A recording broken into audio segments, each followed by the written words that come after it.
Oh, good thing it was after I burped. Unfortunately. No, it was fortunate.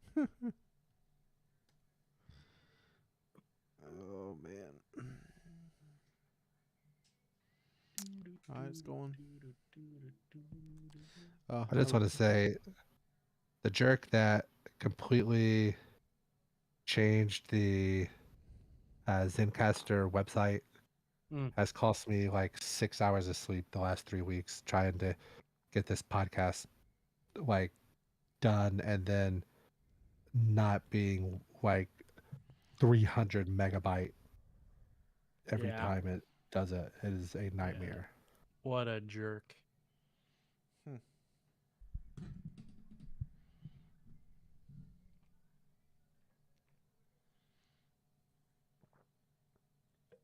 Is this Nerf or Buff? Is that the one that we're on? Yeah. Nerf or nothing? Yeah, there we go. Yeah.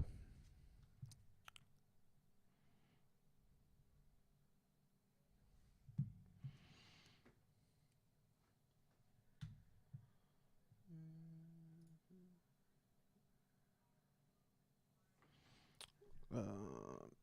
Okay.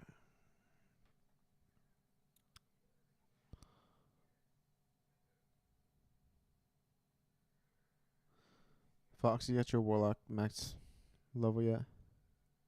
I need like 2 pieces. Tight. But then are you? You're done, ain't you, Chad? Yeah, I can be whatever. Yeah. I'm good. That's the one thing that's been nice is that like there's like some seasons where or there for a while like you really shouldn't have played hunters, but like warlock you could always kind of play.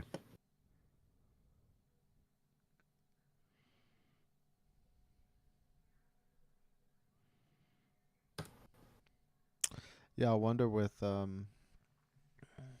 light blade that running arc supers would be really good because how fast you could delete stuff.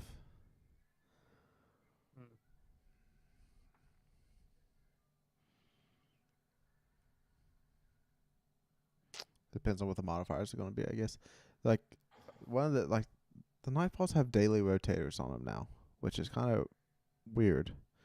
But I played it Really? where stasis and arc abilities had increased charge rate, and I was on stasis lock, and I just kept. I had like 5 stasis turrets up at once, because I could just got so much like demo and stuff going at a time to where it's kind of nuts.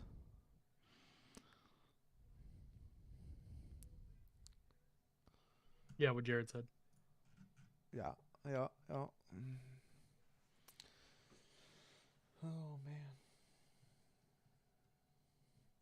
do you think we'll get an exotic mission this season? Oh, And then we haven't gotten anything, huh? then a seasonal exotic.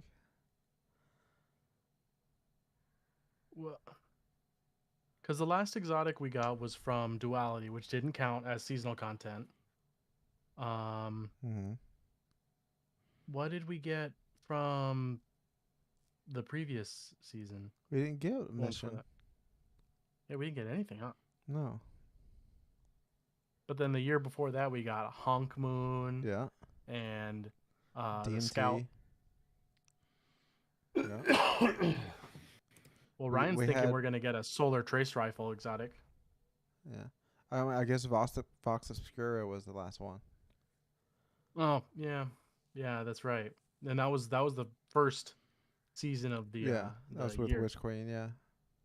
Yeah. But was that considered part of Witch Queen or the season? No, it was a season. Okay.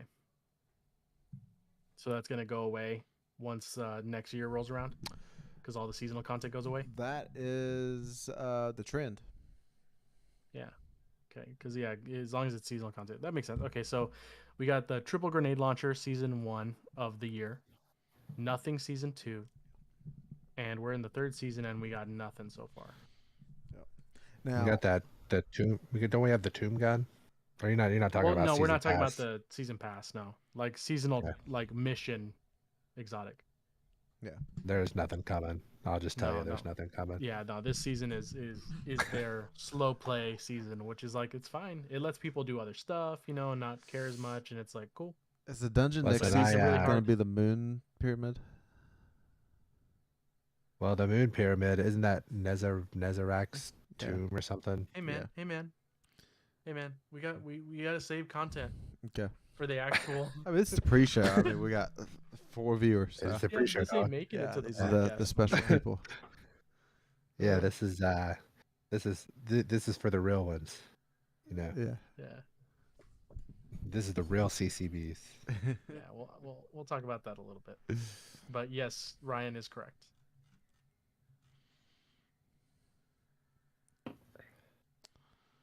Ido and Spider. Okay.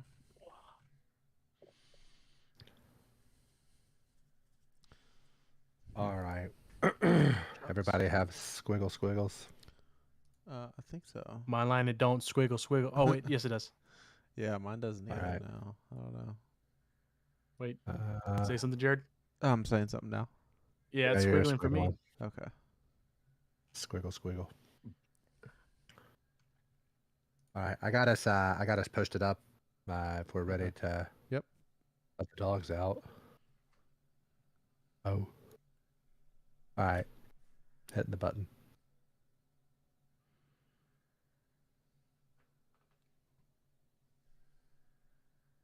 Eyes up, Guardians. We are live for episode 79 of the Conqueror's Corner podcast. Today is Thursday, September the 22nd in the year 2022. I am the Destiny bad boy, NotRyanFox, here with my fire team, who all of you CCBs know by now. Jared? Yeah, I've just been grinding out pinnacles and trying to stay ahead of the game with wed borders, but I've been struggling to find ways to try to not, just have that's the only thing to really play for in the game right now to me is just trying to level up a few weapons and getting those wed borders.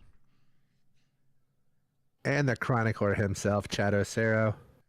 I finally got my my little infographic story lore this week. Very happy about it, and we'll talk about it a little later on. Make sure if you're watching us on YouTube, don't forget that you can take us on the road via Spotify, iTunes, and other podcast services. Make sure you subscribe, unsubscribe, resubscribe. Follow us on Twitter at DestinyCCPod and join the Discord server so we can play games together. We got a light TWAB this week, but we'll get to that here in just a moment. But before, we're going to listen to our intro music brought to you by everybody's favorite Link, who you can find on Twitter at LinkOfTimeG.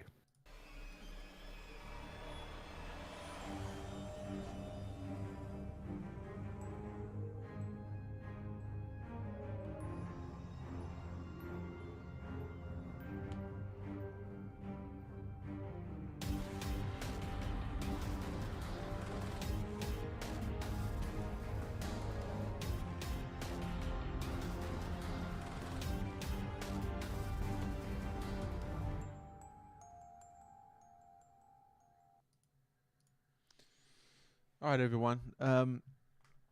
First up in the TWAB here is going to talk about how they've been raising money for natural disasters, and that is with the Rubicon Preparedness Response Team. So this last week or so, Puerto Rico got hit, and also Mexico got hit with an earthquake, and there's been money towards local community leaders to help develop a response and plan to assist those communities in need. And what began going on this month is been raising money towards that before those natural disasters even happened. So far this month, this community has raised over $200,000. So good for you. And just a reminder, if you donate more than $50, you do get the Seeds of Hope emblem. So it's nice. Bungie's usually always on top of reaching out to whenever something bad happens, and they're always going to try to support people in need, and that don't matter what it is that they feel between national disaster or repressed, or just like the local McDonald house that's in Seattle that is helping like feed kids and then homeless. They're always on top of that. Next up in the budget, they also did the wildfires. That Yeah. was a cool one they did. yeah, I got that T-shirt for the Australian wildfires. What she's talking about? Yeah. Yep. Yeah. Next up, they're adding stuff to the Bungie store. So, Chad, I think you're one of the few people I know that did this. But if you go around and collect all the moss on the Throne World, you unlock this ability to buy this hat. That's in the Bungie store, and some other stuff also in there. Which I love black T-shirts, and they put a black T-shirt in the store. So I actually have to think about getting this one or not. It's pretty cool. So it's this dude on a horse with a lightning bolt in their hand, and Thunderlord too. So it looks pretty cool. Yeah, definitely excited about all the moths that I got in the beginning of this year. Yep. All right. Next in the TWAB, they're talking about how there's more legendary ornaments in the store that you can buy for silver that pairs with exotics. So for Titans, you got Doomfang Plate. Warlocks, you got Robes of Nezarec. And Hunters, you got Vest of Orpheus. Now, they do look pretty cool. However, like the last time they did this, they had like special stasis or art glows onto the ornaments, and this time they didn't. They kind of just did a textured or armor that just went along with that base exotic. I haven't picked any of these up yet. None of these was like, oh, I must get for me. Unlike the Titan class item from last season, go with the Falling Star. So have you all picked this up and played Destiny yet? I definitely got the Titan ones. The other two weren't super. I mean, because I use Doomfang plenty and I use Falling Star plenty, so it's like I'll equip it if I wanna really dress up and look nice. No, I buy everything that comes out for the Warlock except this season the Fortnite crossover, which what will happen is like the last week of the season I'll be like, all right, I better buy it. That way I don't have like I don't regret not buying it. So I will get on it. I just haven't mayade it around to do it yet. I haven't spent much time in the store. I haven't spent a whole lot of time on Destiny lately. It's just kind of hard to grind. Every time I'm on there, I'm running in the Cosmodrome trying to get kills with scout rifles and get shatter kills and running public events. Everything that I hate about Destiny, I have to do in order to get my season pass up so I can do the hard content whenever it comes out. All right, next up is they put in the talk about the hotfix. We'll get to that in a second. For a few known issues, the Wished Ender exotic bow works inconsistently in PvP, and crash. The turrets and the catch crash activity are overly bright. And then also players may be killed when activating bells in Duality. It has finally reached the TWAB. It's been going on for season plus. This has been going on in Duality. It happened to me like an hour before we started recording this. I was playing a little bit of the Master Duality, and it just wiped all three of us. We went in, and we had to start completely over. So very frustrating, but I'm glad they're officially putting it on a known issue and trying to tackle it. Last thing in the TWAB is just a little ode to the chicken mask, and we're coming up onto Season of the Lost and everything that goes along with remembering the people of the past that have gone. Kind of just like the Day of the Dead of that.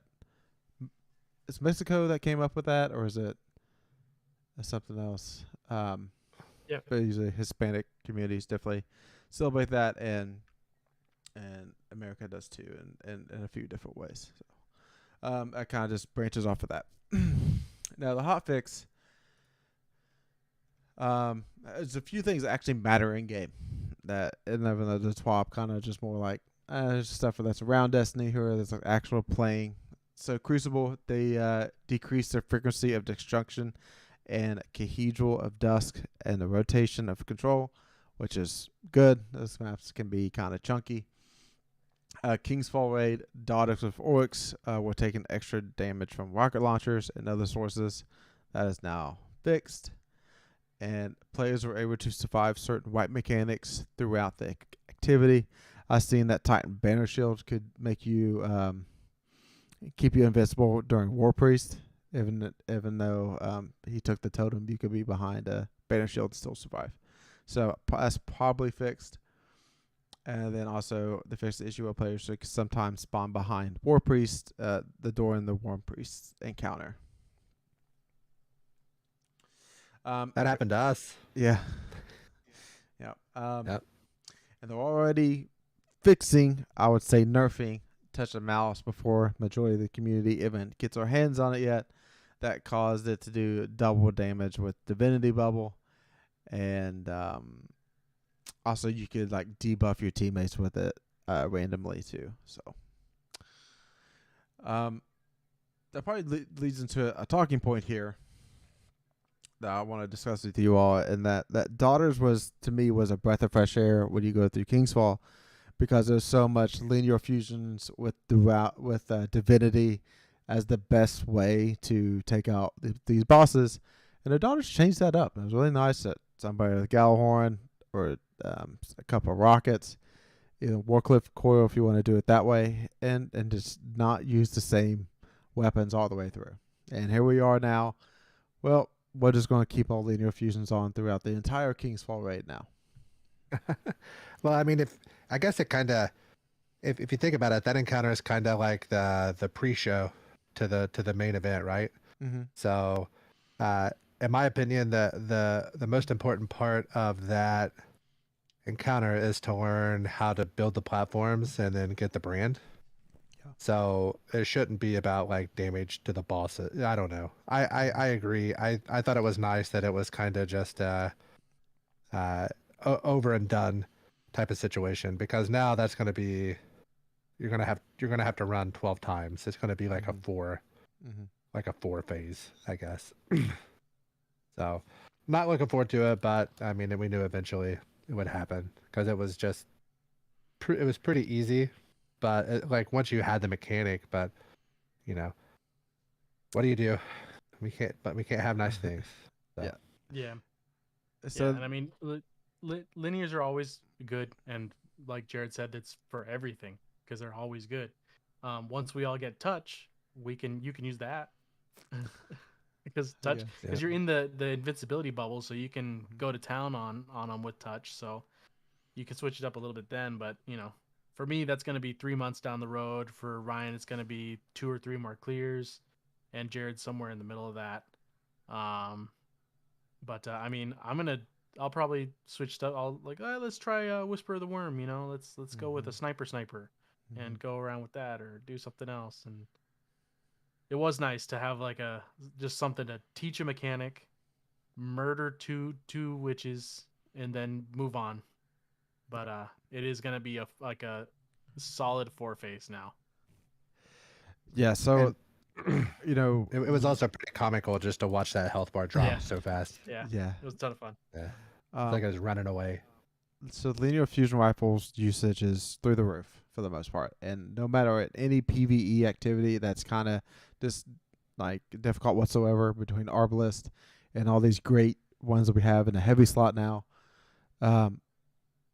Like it's going to come for it. They're going to nerf them, right? So what's going to be brought up? What else is going down? What else is like? This is where DPS needs to be at for some of these heavy weapons. Is that this is kind of stale now because we've used linear fusions for like 3 seasons in a row.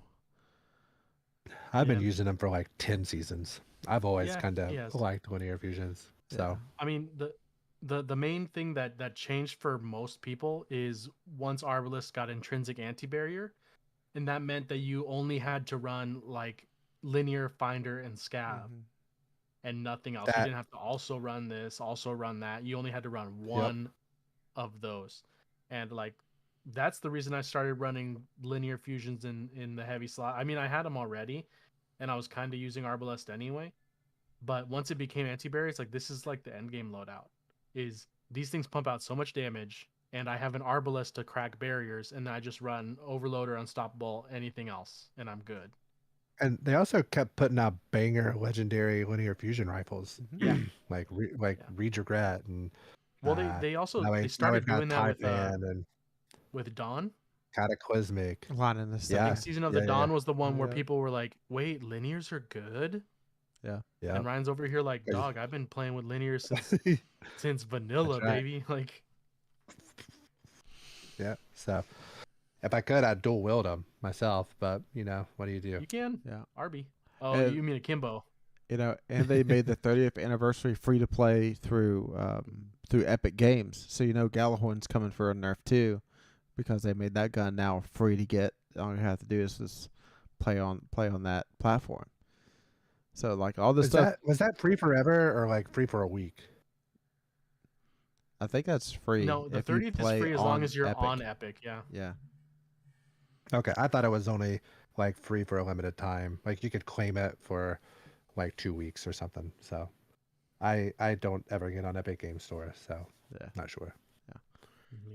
Um, Hey, did you talk about did you talk about the stuff that they were working on as far as like the 120 hertz stuff for the PS5 and the Series X? no, I didn't speak on That that. was missing.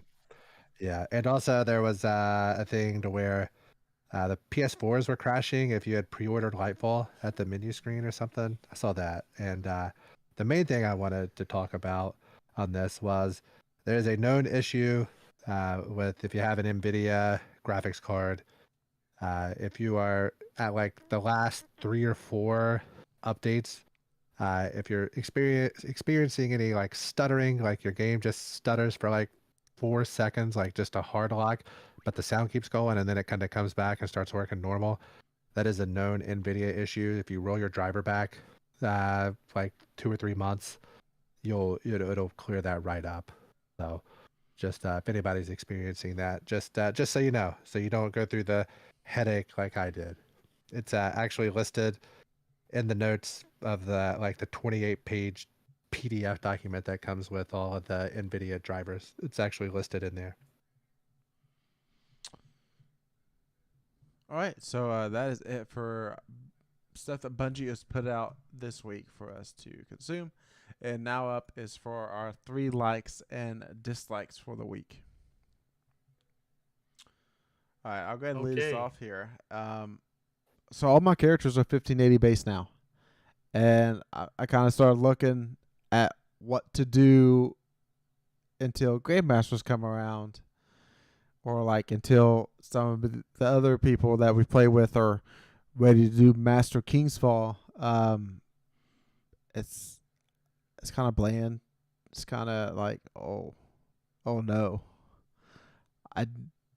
what am I gonna do now? So it's just basically it's gonna be hunting a lot of red borders, stuff like that. But I like that I don't have to do the crazy +2s that I just don't want to take the time to do. This my like is I actually finally did a master of the catchcraft, and I actually thought it was kind of fun. I just LFG'd it. It wasn't with people I knew what was going on, and it was kind of like the good difficulty to where you couldn't just tank everything. You kind of had to play cover a little bit, and I think you could still go through it flawless pretty easily without dying. But it was fun. So I don't know if it's going to be fun like 50 times, but it was fun the one time that I did it. So I'll probably start doing those each week per character. And my like is that King's Fall is easy enough that it's a good starter raid. It doesn't have a lot of mechanics. People have to pay attention and have to learn the mechanics, but it's not super complicated. Like, hey, learn these 37 symbols or die. So it's one of those where it's easy to get somebody's feet wet. The only drag is the first encounter. The whole 30 minutes before the raid actually starts is kind of annoying, but it's a really good starting point for lots of I think for pretty much everybody because of how uncomplicated it is and how they force people to do mechanics by the end of it. Because you can kind of skip mechanics in the first bits, but once you hit daughters, you're thrown into it and you have to learn it. But it's not hard, so it's one of those things that getting more people to do raid mechanics and comfortable with that makes them go, well, that wasn't that bad. Let me try Deepstone Crypt. Let me try this. Let me try that. It's like, yeah, let's go. Let's get some people moving. Let's go. Because most people are like, oh, I'm only good at shooting stuff. It's like, that's fine. But if the other raids look that daunting to you, you're just not gonna touch them. So having a King's Fall is really good, and it's something I'm gonna try to be pushing more and more people to do. And if you want to do them with us, you know where to go. We'll talk about it again at the end of the podcast here. As far as my dislike, even with the revelation that happened this week with the seasonal weekly lore about Mithrax Kell, lore's really dropped off like a brick. It's buried in the ground, and that Mithrax bit is the only thing that saved it. And I think there's not gonna be anything again until the end of the seasonal stuff. And that makes my segment really hard because I gotta wait till these books are completed, or if they're long enough, pull them in like 2 sections, and I can kind of do that. But it's like, bro, we still got, we're in week 4, 5, 4. It's that slow. I don't even know. Is it 4, 5? But we're in week 5, so we have 3 more resets, 3 more weeks of stuff. And it feels like the stuff that's happened up until now should have been week 2. Yeah. It's not a lot that's happening, and it's like, that's, if they don't come out with some real bangers next season or Lightfall, I'm gonna be disappointed that we're so lore light this season. But hey, this is the season to do it. You would think, because typically this is when all the other games start dropping, right? We're kind of getting close to that Black Friday, that push. They like to drop all those games in, but unfortunately all those games got pushed to February and March and April. So there's not a whole lot coming this fall if you start looking, except for all those exclusive Sony games that they like to hold out on everybody. My dislike is that this season pass, like, I'm cool with like a season pass and like progressions, but it's just having it be based on like doing just mind-numbing bounties and mind-numbing seasonal challenges. Like, we've got to get rid of it or switch it up, or like put a, I would even be all right if there was like a, well, no, this probably won't go over well. This is just off the top here. Like, you can only progress at so many levels each week, and if you do like a raid, a master nightfall, if you do like all the hard stuff, then you reach the cap for it that week, and then the next week you can get more, or make it to where like it's pretty easy to get 10 or 15 levels a week just by doing like the harder content of the game, as opposed to running to the tower, collecting bounties, and doing it that way, because that is not fun. Okay, so basically make like a clear of a raid, like a double XP bounty, and then making a clear of like a master raid, like the triple XP bounties where they hit real hard. It's basically worth 4 seasonal levels. Okay. Yeah. I mean, something like that. It'd be one of those like first week clears where it's like you can't re-grind the boss over and over again for levels. It's once you get that one drop, you get it, and then you're done. Yeah, because we're running the raid 3 times a week, and then out of that you get 3 season pass levels if you're not doing bounties while you're doing it. Like, that doesn't make a lot of sense. Or you can do 25 bounties and do some public events in the same amount of time and be way more efficient. So yeah, it's always to be like those 15 levels to get on your artifact, and after that you're done. Right, and then like completing a raid, a full run through the raid gets you +1. Master Nightfall gets you +1, and you can only go up maybe 3 to 5 per week. So something like that, yeah. Yeah, probably 305. Just say, oh, it's after 3 weeks or after 5 weeks. You're max level most of the time at that point with RNG. My dislike is like Bungie still has not talked about contest mode ever coming to as selectable in raids. So my thing, what they should do is, for the raids that don't have master mode, they should just like add it to 2 of those. So like you can say like Last Wish, Deep Stone Crypt, they have contest mode selectable, and just see how the community takes it and see how it plays out, and just make it to where the weapons drop double perks, and the stat distributions are like double perky, like you're guaranteed 16 and two of them, right? So that, Like and double spiked. so just give that a try and see if the community responds, see if they like it. And I think what's going to happen is like a lot of the teams that like raiding together will take the challenge. And like, Bungie gives out free emblems all the time for just random things. So just the next time you're going to give out a free emblem, throw it behind doing a contest mode completion of Deep Stone Crypt. And let's just see how it goes. Do you think that they're I don't know. The only thing I could think would be like where they have triumphs that are set for like that. Maybe they can't differentiate. I'm sure there has to be a reason. It can't just be like they don't want to do it. There has to be something that they're not going to do it. That, or they're saving it for like the solstice or the end of the year stuff or something. Has something to drop in that. Or they save it to whenever they're done making Destiny 2 content and just add an extra difficulty to a bunch of stuff whenever they moved on the matter. Right. Like a whole Rise of Iron or Season of Triumph thing. Yep. Yeah. All right. Now it's time for, I think we're going to do the new segment here, Fox, or you want to do it later on? Let's save it for before the war. Okay. All right. Next up is Weapons Breakdown. So I think by now everybody has played through a lot of playlists, activities at this point. So they dropped 3 new weapons. We might as well break those down.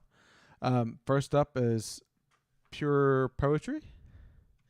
And that is a hand cannon coming from Strikes. So it has 2 selectable traits. The first one is Vanguard's Vindication. So you get 7 health for every kill. And then it's also Hawk A hand cannon. So it does increased damage to vehicles and turrets and barricades and stasis crystals. So for that, I want for PvE, I want Corkscrew, Appended Mag, Perpetual Motion, and Frenzy. I almost got this roll. I got a Perpetual Motion Frenzy combination on it, and when both of those are parked at the same time, it feels very good and easy to control, even though that it is a 120, because usually those have a lot of kick to them, and depending on your stability perks, they can feel unruly. For PvP, small bore ricochet rounds, Perpetual Motion with opening shot. I think that's a pretty good hand cannon to support teammates playing 3s and so forth. So the air effectiveness of this hand cannon is 15. So acres will get you to 30. So it gets you to that right around to where you can kind of you can shoot in the air, but not amazing at it. So I say it's a solid hand cannon if you're running Strikes to keep an eye out for. All right, next up is Yesteryear. Yesteryear. This is the one I've used the most. So this is the one that comes from the Gambit playlist, correct? Yep. So it is a Void Adaptive Frame Pulse Rifle.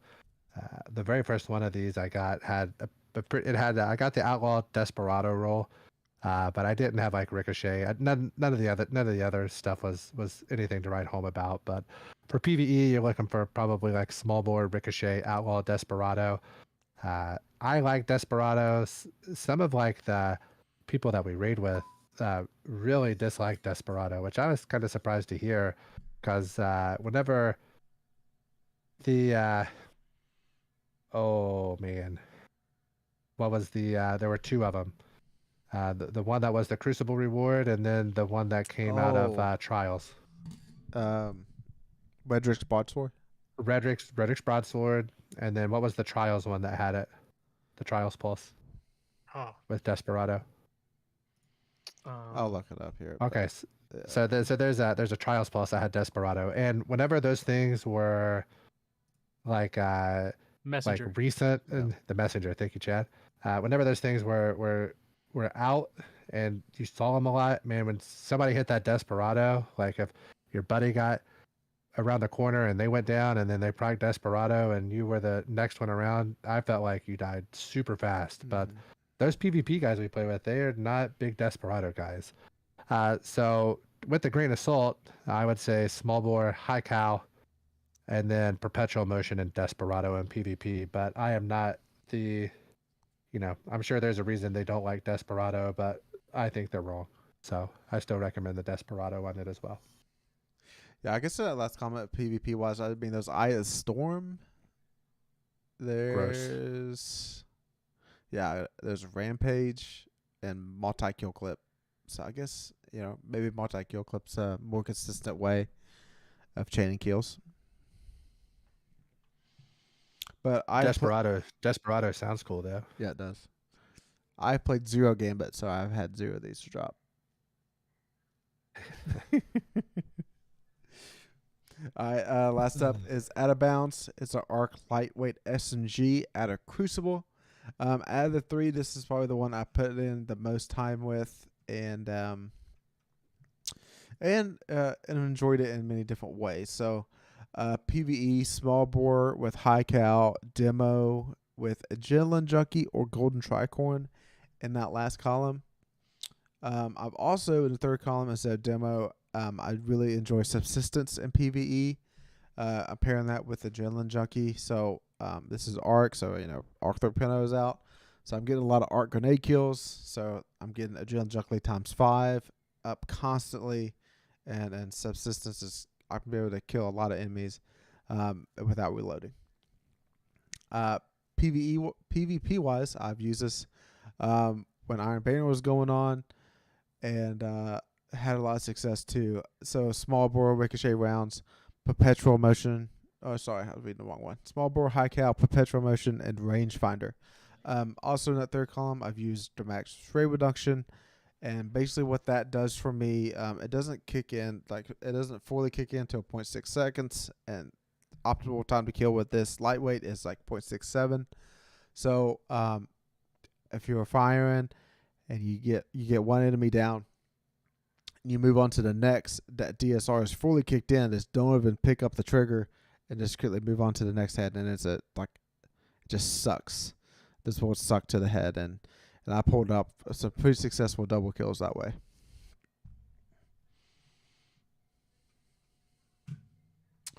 All right, so I think that's all we have for that segment. Gambling Corner, we're still at a standstill because none of the 3 of us have got Touch of Malice to drop yet. So just as a quick standings, Jared and I both have 8,000. Chad has 14,000, so he's got a pretty healthy lead at the moment. And that leads us into our new segment, something I thought of driving around at work today. So sometimes, I will have hot takes. Sometimes we have half-baked ideas, that something we think of, but it's not all the way there, but there's a good ground there. So I was thinking, hey, why don't we do half-baked takes? And once a week, we'll just kind of rotate through, or if somebody has a good one, maybe they go 2 out of 3 weeks or 2 in a row. But mine, I was thinking today, and I thought a lot about, Lightfall, and unfortunately, the game is starting to, the formula is starting to get a little stale for me. It's kind of one of those things. Each week we log in, we take our raids out, and then we do some of the +2s, and then it's kind of like, all right, it's Thursday or Friday. What do we do now? And if you don't really like doing the seasonal activity or hopping in and doing those seasonal challenges, sometimes you're kind of left trying to find out what to do. And I wish in most games that's kind of where Crucible or PvP would come in, but it's been lackluster to say the least, in my opinion, here recently with that.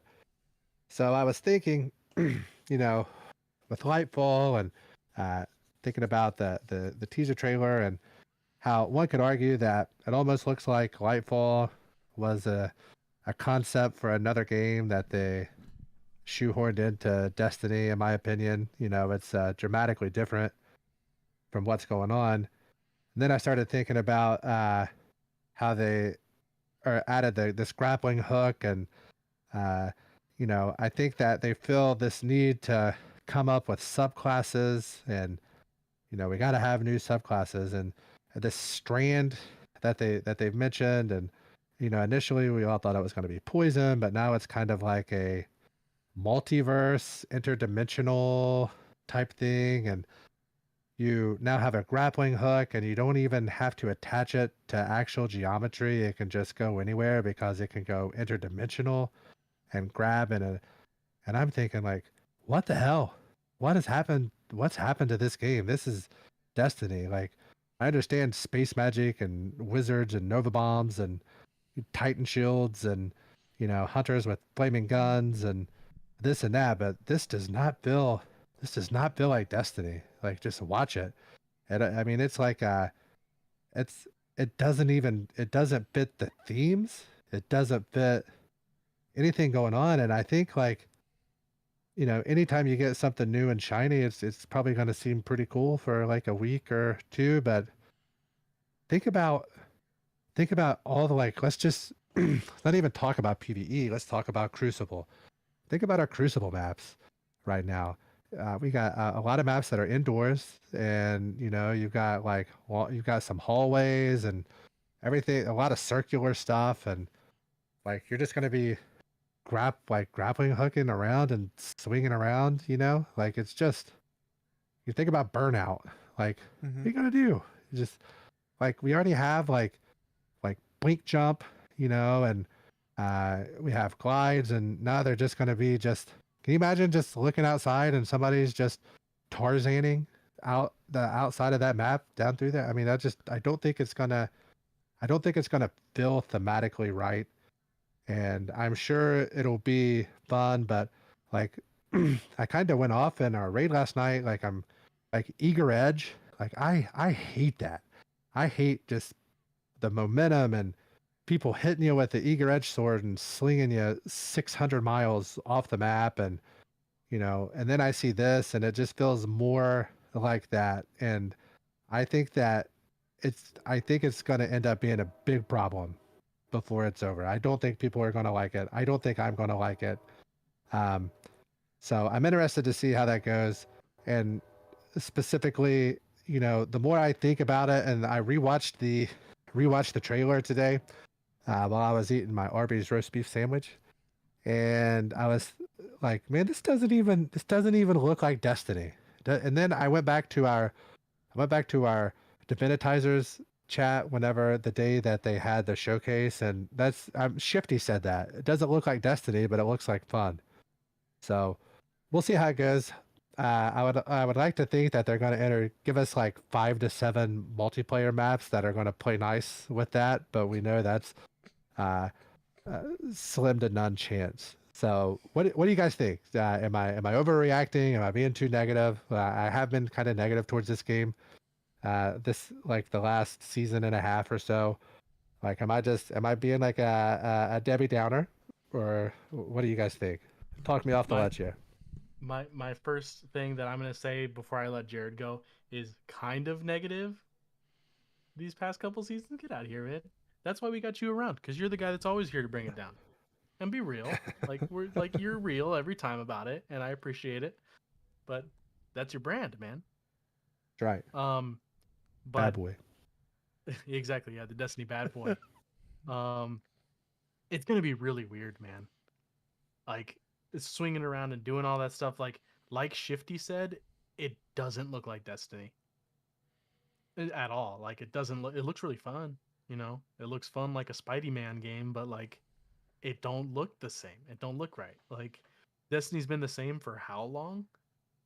Like, like we added mantling, and I'm like, that's okay. Slow down, Bungie. That's crazy, man. Like, Whoa, whoa, whoa, whoa. whoa, whoa. It's gonna be weird, because it's not even just in Neomuna that we're gonna be able to use it. You're gonna be able to use it everywhere. So it's like, and we had this conversation before, but seeing how Strand works, the movement anyway, in the rest of the game is, it's gonna shrink everything. Think about Europa. You're just riding your Sparrow, and here comes Spider-Man coming beside you, just web slinging through Europa. Not even having to hit like an ice cliff or a building, just whatever, midair. Just whatever. It's so dumb. It's so dumb. How did this get through? Like, the more I talk about it, the more dumb I think it is. All right, so to me, like, they had to come up with something, right? So grappling hooks is very. The industry's kind of went through this like last year and a half of like a lot of games adding grappling hooks, and originally Bungie said in that documentary that it was only going to be on hunters, and then they started having so much fun with it, they had to put it on the other classes. So like this is going to be fun, Fox. Like it's yes, it's going to change the game, but we're going to be able to like get to new places in some of these grandmasters that we couldn't get to before. And like change angles and some of that stuff. That's just gonna be like, it's gonna hopefully, because remember when in Halo maps they were levels to them. Not, it wasn't just like there were more verticality. Yes. So now Bungie now has ability between like stasis crystals to make new platforms, and now with Strand and Heat Rises with Warlock, that they can now create some of these maps that has the higher up tiers. To make it more of the old school Bungie of map control and different tiers in PvP. So I think that's a positive that could possibly come out of this. I mean, I am putting faith into Bungie here. I'm usually one to, let's just trust him and see what it comes out to be. But so I think that's a positive. And maybe this opens them up to expand out some of this content where you can go around a mountain range. You can go climb up something that's like you can. I don't know. I think it just gives them more tools to build a game that can broaden our horizons. I guess the one thing that could save it was going to be, is there going to be any type of cooldown on this, or is it going to be balls to the wall? Like you can do it like you summon a sparrow. You know what I mean? So we did see in gameplay that it's in the grenade spot. So that might be the one thing that makes it,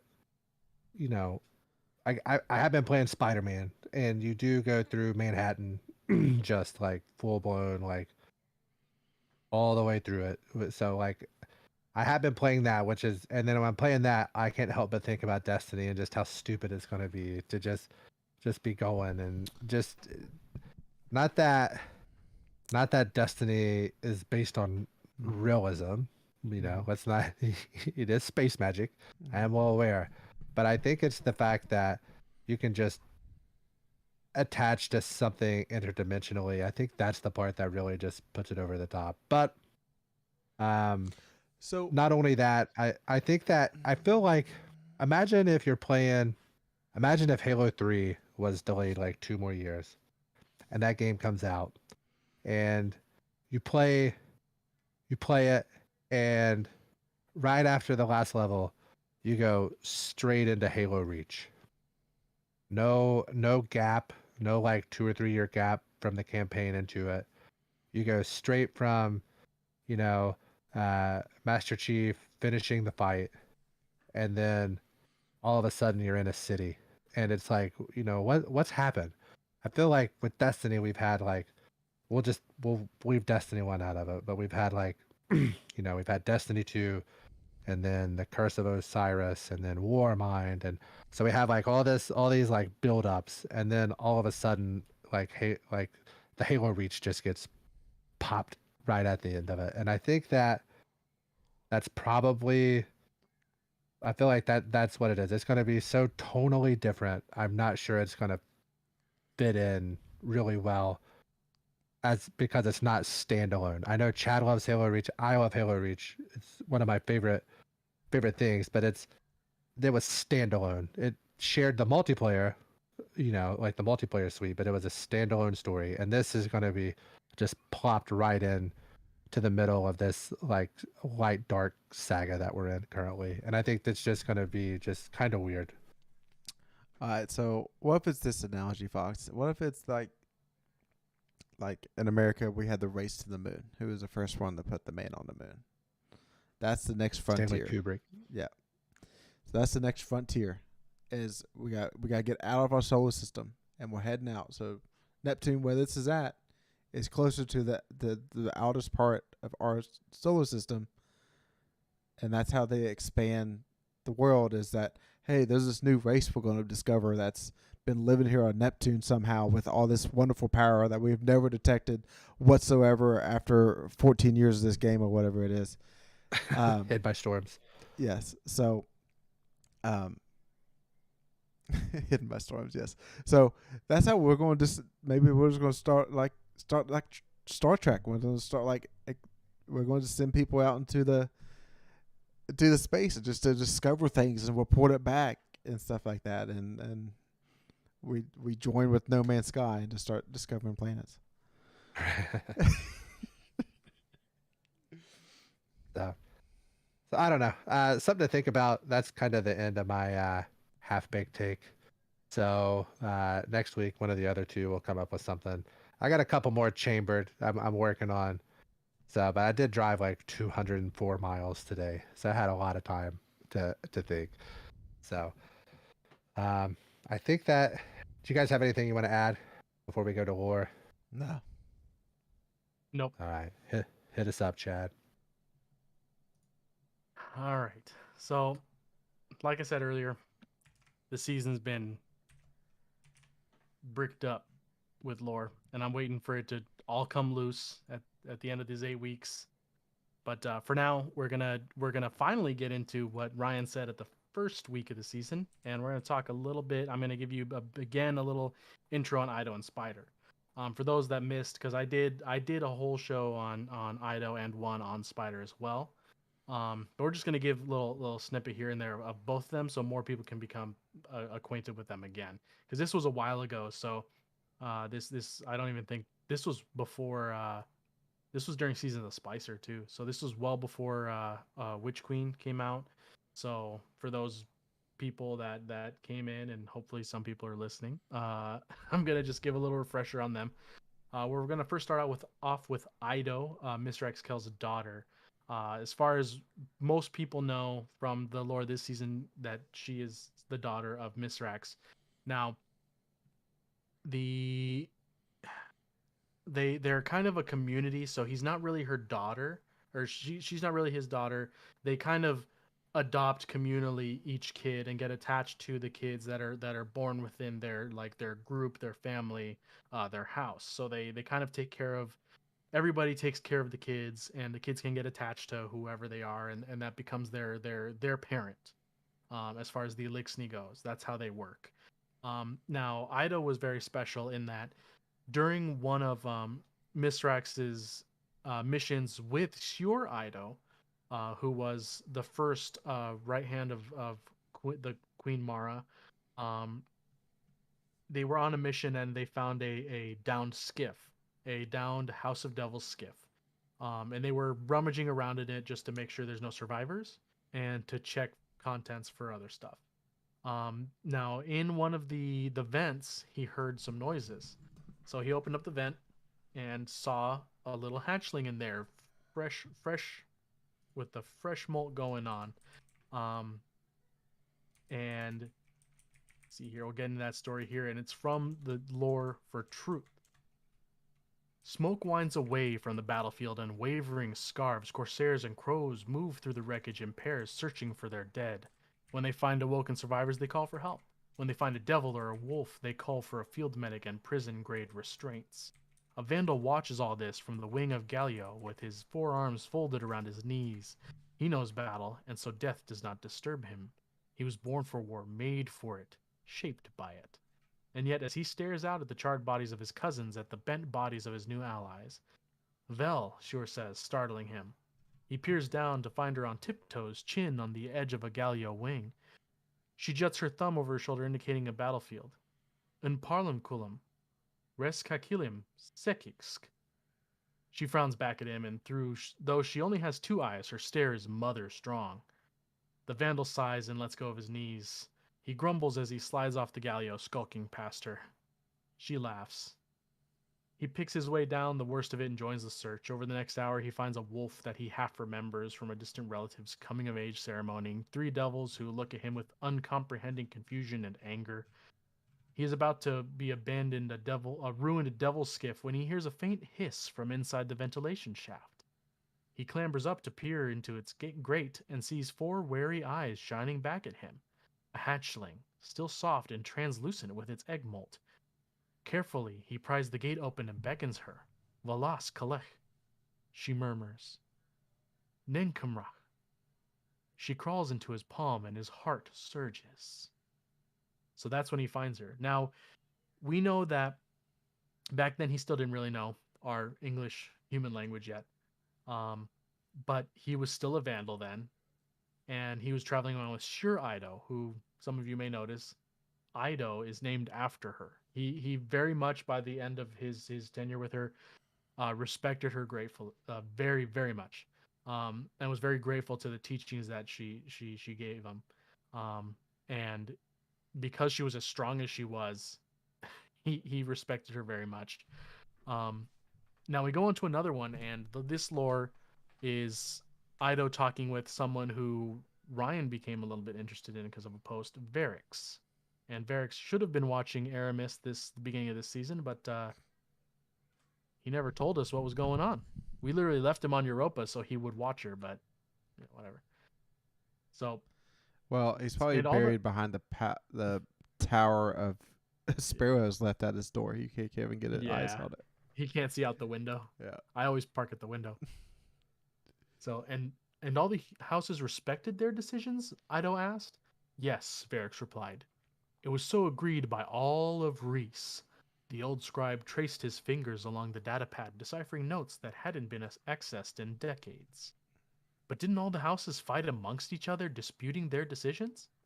Ido leaned forward, fascinated by the idea of one house accruing so much political sway without resorting to violence. To dispute the House of Judgment was to dispute all Elixni houses, Varix explained. It was the voice of the Elixni united. Ido puzzled over this. The idea of mediation was not new to her. Misrax often solved problems between house members without violence. But the idea of an organization, a whole society, using this method was novel. So it was the ruling house, Ido concluded. Varix clicked his mandibles in annoyance. No! The House of Judgment was both above and below all other houses. It was both Kel and Dreg. Its authority came from humility. Ido had only ever known of scribes as political animals, power brokers, and go-betweens, like Varix. But the idea of scribes as neutral parties dedicated to peace and knowledge was enticing. This is why the old scribes pursued knowledge relentlessly. They sought it from uncommon sources, Varix continued. Their knowledge was overwhelming and unyielding. So when a scribe of House Judgment decided, all Elixni respected it. They knew that nothing was left unconsidered. Ido nodded raptly. For the first time she imagined peace, not just as an aspiration, but as a practice and a vocation. The idea blossomed within her. So we can see that lore actually leading to a lot of what she's currently doing now, especially after what happened this week. She very much is a pursuer of all truth, regardless of feelings whatsoever.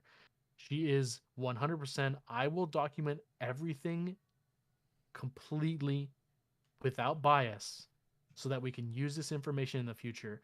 And with this lore, you can see why. She is trying to become more of a scribe similar to a House Judgment scribe.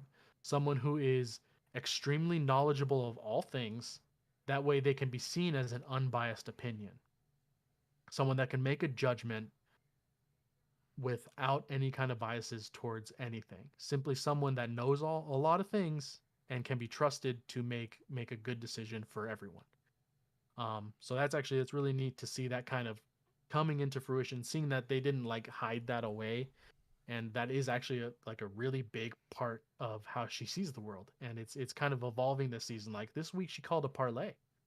Like she wants to have a talk with Aramis, and everyone's like, "Dude, she's gonna kill you," and she's like, "No, I am a house judgment scribe, house of light. We're gonna embody that value, and we're gonna go and I'm gonna mediate this with all the knowledge I have, because she also has knowledge that I can get to help make the Elixni people thrive." Um, Now moving on to Spider. Spider's basically just a mafia boss. We met him in Forsaken. He helped us by helping himself, basically telling us where some bad guys were so we could go kill them because we were looking for them, but it really benefited him the most by making sure he was the major power in the Tangled Shore. So we helped him a lot more than we helped ourselves. So we were just on a quest for vengeance, and we were just a gun that he would point and shoot. He was definitely the smart one in that transaction. He doesn't consider himself to be any kind of real power like a Kel. He considers himself 100% a businessman. Um, and that comes with all the sleaze. If you know anything about him, the one thing that I will say is that he found Crow and basically caged up his ghost with bombs, quote unquote, because they weren't proven if they were real or not, so that Crow couldn't betray him, because then he could give him a final death, and threatened him that way. Now, one of my favorite lores from him. Let's see here. He okay. So it says, "How's body grows cold by the time Spider can tear his eyes away from the painting. Beautiful, truly beautiful, and it's achieved without a traveler or any of its nonsense." He waves at Ara with a low arm while holding the painting with his other three. "Clear the room." Ara bows and exits, dragging Hao's body with him. The doors slam closed. Spider pushes himself to his feet, turns to face his throne. He sings Mo Li Wa, an ancient song of Earth. As he finishes the first verse, his throne dematerializes to reveal a stone stairway leading down. Spider descends. The chamber below is cool and dry. Shelves line the walls. This display case contains crowns made of gold and silver, antler bone and velvet.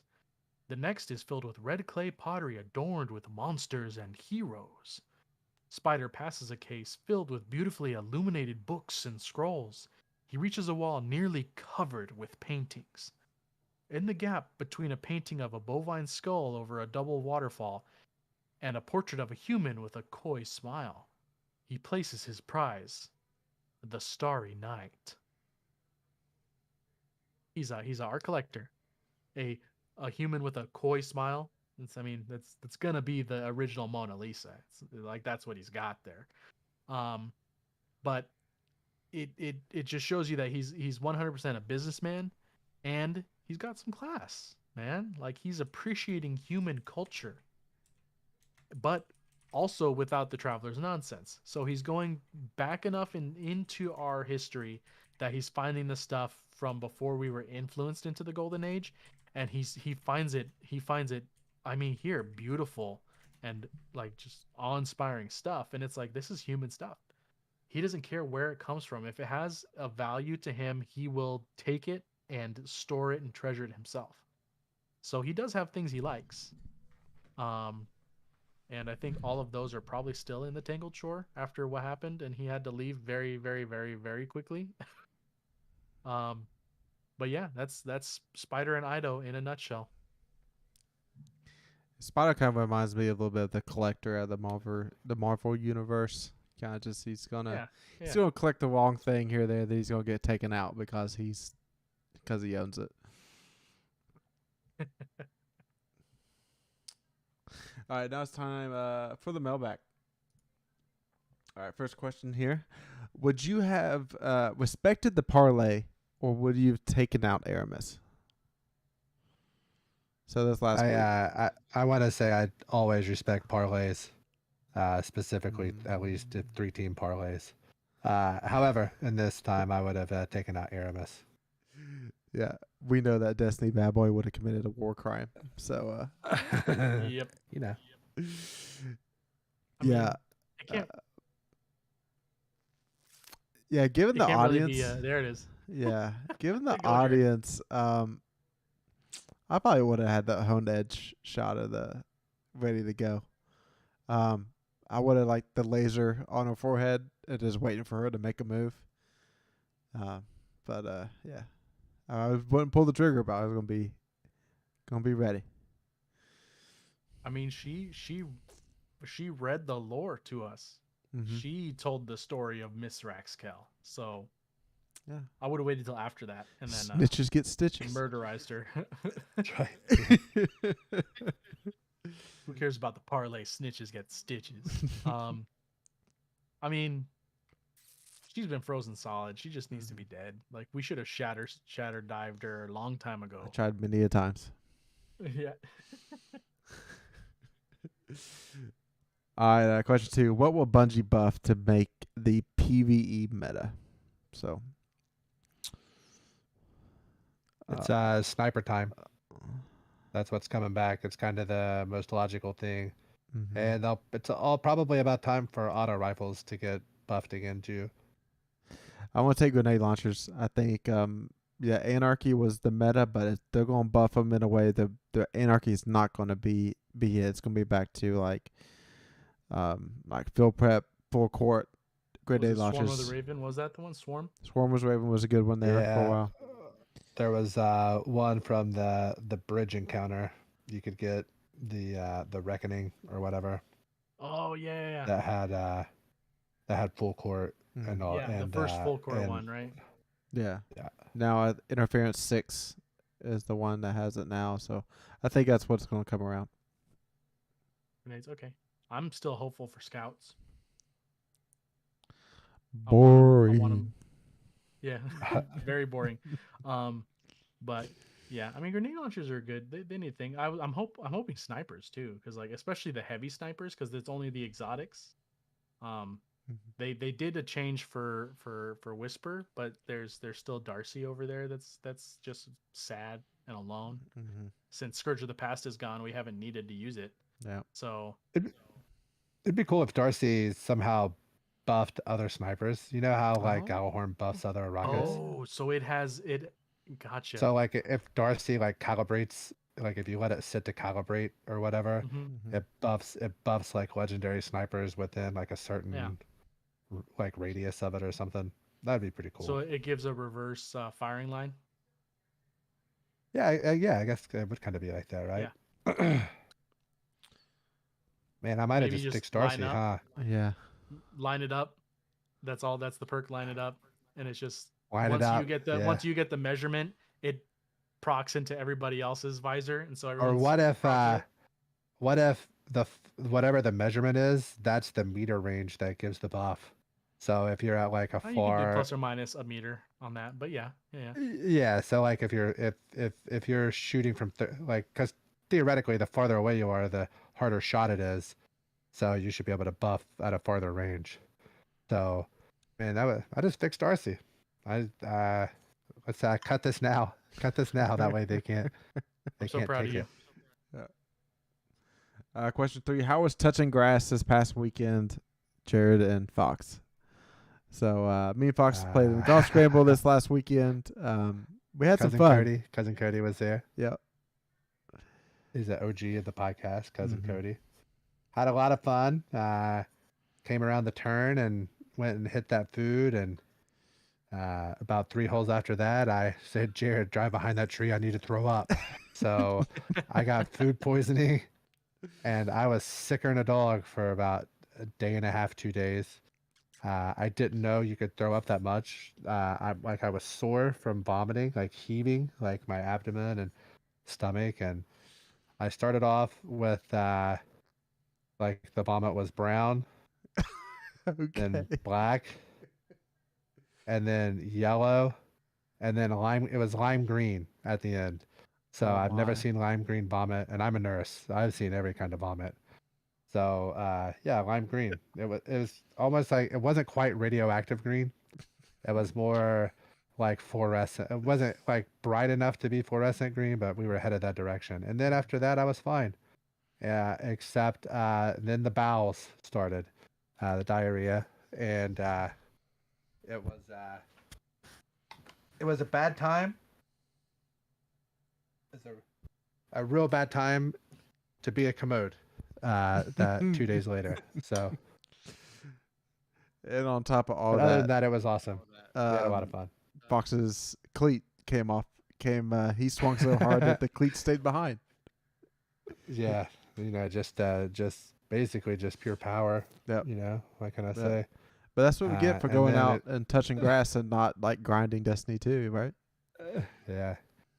I could have probably done like 8 more heroic public events to get a seasonal challenge done in that time. So. Yep. And When's the last time you've touched grass, Chad? they don't have grass where Chad lives. No, we don't like grass. We're a chaparral. We like. I don't even know what that means. That's so fancy. It's like almost desert, but still has plants. Oh, so you got the cacti. Yeah. All the time, man. There's grass around me. I touch some grass here and there. Okay. I'm trying to remember the last time. Yeah, there's grass by my He's house. just I trying to walk by it. remember last time. I walk on it You all know, the time. I'll send you take guys a note. picture of my feet Take in note. the grass. Yeah. Not you guys, the listeners. You guys, the other guys. Yeah. Get I that- think you that should just joke. tweet it out. Personally. Mm-hmm. I think the listeners need proof. Because I think Chadoka what do you season pass? Aren't you like 150 season pass or something? No. Like 44. 144. 144. There's a 1 in front of it. Yeah. Well, there's a 1. Yeah. I don't think assumed that was assumed. Well, not all of us. I don't even think I'm halfway to the 1 yet. To a single 1. Yeah. All right. Last question. Do you play fantasy football? Yes, we actually Yeah. have a league. We have a league, the CC Pod Silver Fund League. There are 12 of us, and the winner gets $50 in silver. And I have scored the least amount of points in the entire league with a whopping 159 points. I did, however, was fortunate in week 1 to match another low scorer and got a win. But points-wise, I am in trouble. I'm in a lot of trouble. As I go to try to pull up the standings here. So the I got them pulled up here. So Okay, Jared has okay. scored the most points in the league. Mhm. Jared scored 289 points and compared to my 159. So in 2 games, Jared has put up 130 more than I have. And then in the middle of us, pretty comfortably in the middle, is Chad, who has not won yet, but has outscored me by like 80 points. So What? it's just unfortunate. Chad's got blown up on both weeks. Yeah, he's had the most that's, points scored against. It's an unlucky first 2 weeks. Yeah, so that's just the way fantasy football goes. And I remember why I quit playing fantasy. I started playing in like 2008, 2009, somewhere around there. And then I played for like 8 or 10 years, and I was like, man, this is really stupid. I should stop. And then I decided to try again, and this is where we are. So we'll do a little update each week, but just know that barring injuries, Jared's kind of running away with it. It's looking like Jared and El Nina. So I think that takes us to the end of the mailbag. Make sure you follow us on Twitter at Destiny CC Pod. Join the Discord service. If you're watching us on YouTube, we're on Spotify, iTunes, other podcast services. If you get bored and you want to see these ugly mugs, we are on YouTube. So just we're kind of everywhere, trying to get everywhere. We're looking at. I'm working on getting an interview set up here in the next 2 to 3 weeks. So keep an eye out for that. I've got a soft yes, but until it actually happens, I'm trying not to say too much about it. So I'll let these other two guys sign off here. So we're getting at a point where in the game it's like, I'll log in, do a Grandmaster or two here in a couple weeks.